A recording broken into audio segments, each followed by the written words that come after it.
Hi, this is Ann with Graphic Design How To, and today I'm going to show you how to get 40 free Etsy listings when you start your Etsy shop. And then I'm going to go over a few things that you need to know about your listings, or kind of some frequently asked questions. All right, let's get started. All right, so this only applies to new shops.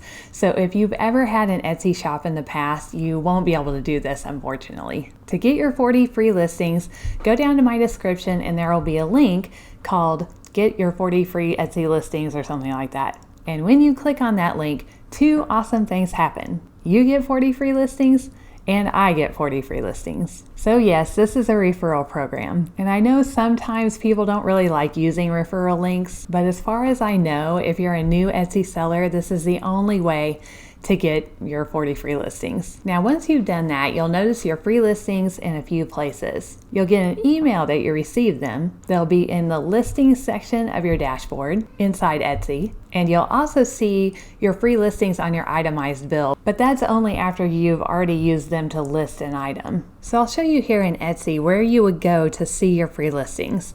You can come right up here to your shop manager, then go to listings on the left.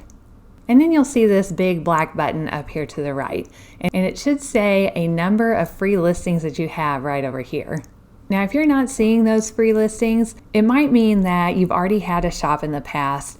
Maybe you set it up and didn't do much with it, and then you sort of forgot about it or something like that. Now, there are a few other things you should know about your free listings. They don't have an expiration date, so you can take your time to use them.